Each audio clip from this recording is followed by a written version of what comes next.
Komeleya Mafê Mirovan îhade rapora salek a binpêkirina mafê mirovan li bajarê Kurdan eşkere kir. Rêveberên îhadeyê di raporê de destnîşankirin ku digel ku rewşa awarte di 19 meha heftan a 2018 de bidawî jî bûbe, bandora rewşa awarte didome û binpêkirinê mafê mirovan hin diçe zêdetir dibe.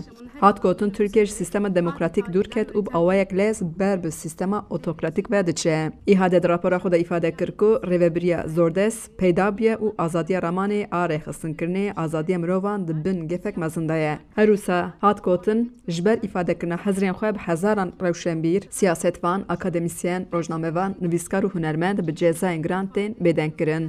Her wisa balêdan ser rewşa sistema dadgeriya Tirkiye û îdia kirin ku dadgehên Tirkiye êdî neazadin, li gorî hiqûqê biryar nadin û daxuyaniyên Erdogan weka ferman tê qebûl kirin. Ji bo vê yekê jî dosa Selahattin Demirtaş weka mînak nîşandan. Devlet politikalarıyla yol alınmayacağı... Li gorî raporê di nav salek de di şer û pevçûnan de 84 hêzên ewlekarî 307 endamên rêxistinên çekdar û sivîlek hatiye kuştin. Li 6 bajar û 16 navçeyan hin dever weka herêma bê ewle hatiye îlan kirin û li 5 bajar û 16 navçe bi wan girêdayî 565 gundan 16 caran qedeha çûn hatine îlan kirine. Di nav salek de jî li ser jin û zarokan jî tû jî pir giran bûye. Li gorî rapora îhadê 47 jin ji aliyê endamên malbata xwe 11 jin li derve hatine kuştin. 10 jin jî xwe kuştine. Desteserî ser 15 jinan hatiye kirin. Bi 10 jin jî di encama êrişan de birîndar bûne. Her wisa 3 zarok ji aliyê malbata xwe 4 li derve û 3 zarok jî xwe kuştine. Li ser 8 û 2 zarokan jî desterêjiya zayendî pêk hatiye.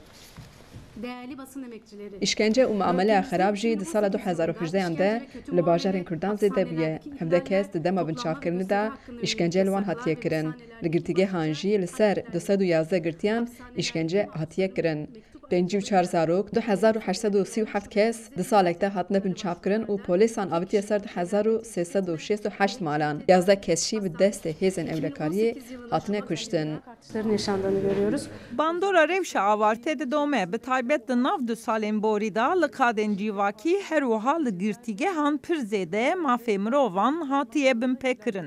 Di tirmehê da rewşa awarte bidawî bû lê em dibînin ku rêjeya binpêkirina mafan kêm nebûye û her diçe zêdetir dibe. Bi taybet jî di warê azadiya ramanê û rêxistinkirinê da ev binpêkirin zêde ye.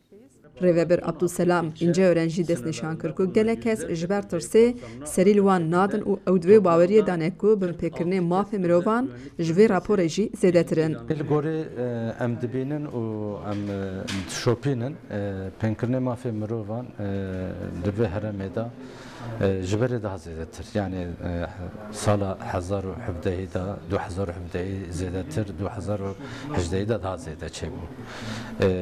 Lêbelê pirê wan hinkî gelek hinkî hinê tirs heye zêde kes nayên serî li me naxin. Lê bawerin pêkirinê mafê mirovan ji sala berê daha zêdetir.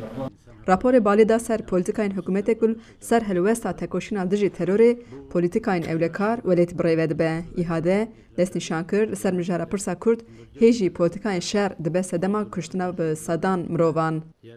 Xecî Canfarqîn, Dengê Amerîka, Amed.